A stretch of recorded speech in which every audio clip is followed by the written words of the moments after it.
नमो भगवते वासुदेवाय।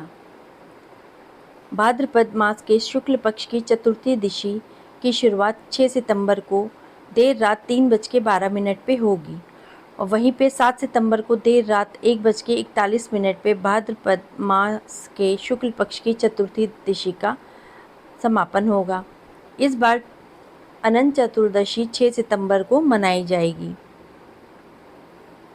इस दिन हमको सुकर्म करने चाहिए। रवि योग का निर्माण हो रहा है क्योंकि इस दिन हमको भगवान विष्णु भगवान की और लक्ष्मी माता की पूजा अर्चना करनी है ताकि वो हम पे अपनी दया दृष्टि बना के रखें।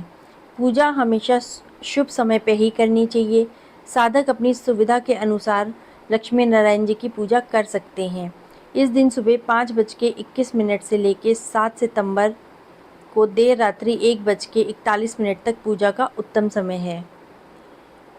विष्णु भगवान जी की पूजा अर्चना करने से हमें धन संपदा सुख संपत्ति की प्राप्ति होती है। अनंत चतुर्दशी हिंदू धर्म का एक बहुत ही बड़ा त्यौहार है।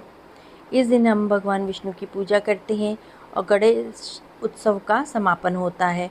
6 तारीख को गणेश विसर्जन भी है। मानता है कि इस दिन व्रत रखने से अनंत भगवान की पूजा करने से सारे दुख दर्द खत्म हो जाते हैं और सुख समृद्धि बढ़ती है। अनंत चतुर्दशी 6 सितंबर शनिवार को मनाया जा रहा है।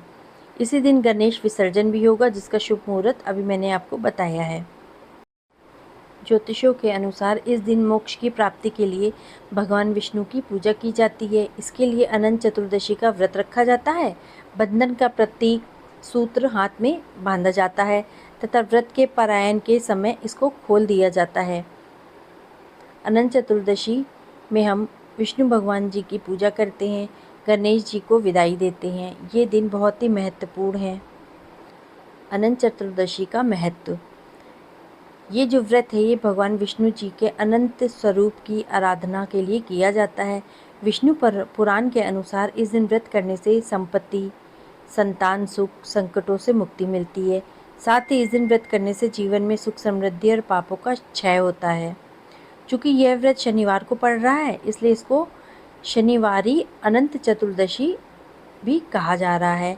ये विशेष फलदायी है क्योंकि शनिवार शनि ग्रह का दिन होता है और भगवान विष्णु के अनंत रूप से शनि की पीड़ा भी शांत होती है। इस दिन व्रत रख के श्री हरि की पूजा अर्चना आरती करने से आपको ढैया और साढ़े साती के अशुभ प्रभावों में भी आपके कमी आती है।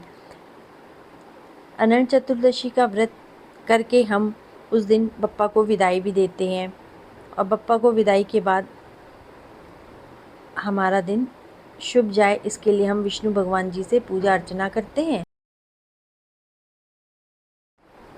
और आशीर्वाद मांगते हैं।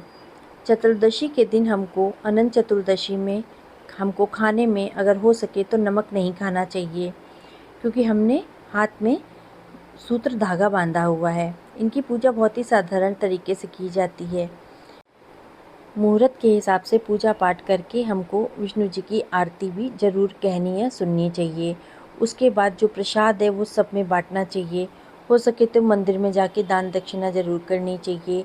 खान पीन का सामान गरीबों को बांटना चाहिए तो विष्णु जी की असीम कृपा प्राप्त होती है।